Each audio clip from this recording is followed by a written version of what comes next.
असताना म्हणजे फडणवीस, शिंदे आणि पवार सरकार जे महाराष्ट्रामध्ये आहे यांना नुकताच जे जी आर काढलेला आहे तो शेतकरी कर्जमुक्तीच्या संदर्भात आहे.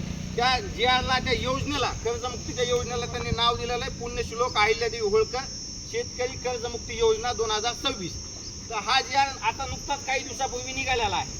तर या जी आरमध्ये काय तरतूद आहे? तर फडणवीस यांनी निवडणुकीच्या आधी प्रचारामध्ये ते म्हणत होते की आम्ही शेतकऱ्यांचा 7/12 कोरा करू. नंतर ते म्हणले शेतकऱ्यांना सरसकट कर्जमाफी आम्ही देणार आहे. आणि तसं म्हणून त्यांना मतदान मिळालं, त्यांचं सरकार स्थापन झालं, सगळी चांगली गोष्ट आहे. आणि त्याच्यानंतर जेव्हा कर्जमाफीची वेळ आली, ते कर्जमाफी सत्तेवर आल्यानंतर पहिल्या बैठकीत आम्ही मंत्रिमंडळाचा निर्णय घेऊ असं म्हणलेले, पण त्यांनी पहिल्या बैठकीत काही निर्णय घेतला नाही. त्याच्यानंतर पुढे अनेक दिवस झाले, नागपूरला आंदोलन झालं शेतकऱ्यांचं, मग कर्जमुक्ती आम्ही जूनपर्यंत करू असं म्हणल्यानंतर आता त्यांनी हा जी आर काढलाय. तर या जी आरमध्ये ते म्हणतात की 2 लाखापर्यंत कर्जमाफी आम्ही देणार आहोत. पण कुणाला देणार आहे? ज्यांना आतापर्यंत कर्जमुक्तीचा लाभ घेतलेला नाही अशाच लोकांना ते 2 लाखापर्यंत लाभ देणार आहे. म्हणजे याच्या आधी ज्यांना लाभ भेटलाय त्यांना 2 लाखापर्यंत लाभ मिळणार नाही. आणि 2 लाखापर्यंत लाभ तुम्हाला कधी मिळणार आहे? जर तुमच्याकडे 3 लाख रुपये कर्ज असेल तर 1 लाख रुपये तुम्हाला आधी बँकेमध्ये जमा करायचे, तेव्हाच तुम्हाला 2 लाखापर्यंत लाभ जो आहे तो मिळणार आहे. आणि प्रोत्साहनपर म्हणजे रेग्युलरमध्ये जे कर्ज भरतायत त्यांना 50,000 रुपये मिळतील असं या जी आरमध्ये सांगितलेलं आहे. तर 50,000 कधी मिळणार आहेत? जेव्हा तुमच्याकडे समजा 3 लाख रुपये कर्ज आहे तर तुम्हाला वरचे म्हणजे 2.5 लाख रुपये भरावं लागणार आहे, तेव्हाच 50,000 रुपयाचा लाभ जो आहे तो मिळणार आहे. म्हणजे ही कर्जमुक्ती योजना नाही तर ही कर्ज वसुली योजना आहे.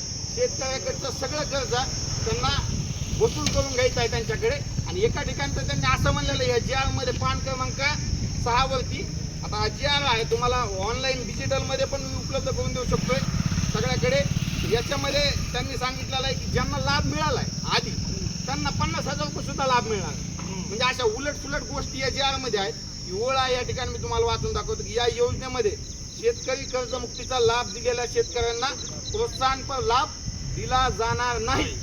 म्हणजे प्रोत्साहनपर 50,000 रुपये सुद्धा भेटणार नाही. म्हणजे अशा उलटसुलट गोष्टी याच्यामध्ये टाकून या फडणवीस शिंदे पवार सरकारनं शेतकऱ्यांची साफ फसवणूक केलेली आहे. आणि या फसवणुकीचा निषेध म्हणून म्हणजे हे कर्ज मुक्ती नसून ही कर्ज वसुली आहे असं आपण या ठिकाणी सगळ्यांना म्हणायला हरकत नाही. कारण हा जी आर बघून तेच या ठिकाणी सिद्ध होत आहे. तर आपण हा जी आर या ठिकाणी जाळणार आहोत आणि काही घोषणा देणार आहे. जसा सरसकट कर्जमाफी झालीच पाहिजे, देवेंद्र फडणवीस होशम्याव, शिंदे पवार होशम्याव अशा पद्धतीच्या त्या घोषणा असतील. आपण हे जी आर जाऊ सगळ्यांनी एक एक पान या जी आरचं जे आहे ते याच्यामध्ये टाकायचं. फाडून घ्या ते जी आर फाडून आपण या ठिकाणी जाळत आहे. सगळ्यांनी पुढे तुम्ही सगळ्यांनी याच्यामध्ये टाकायचं. फोटो पण काढ.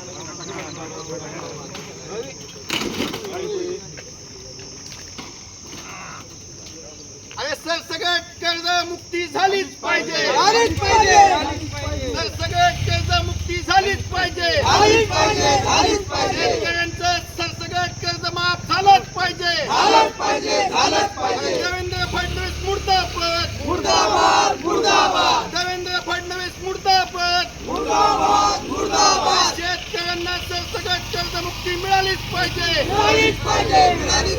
शेतकऱ्यांना सरसकट कर्जमुक्ती मिळालीच पाहिजे.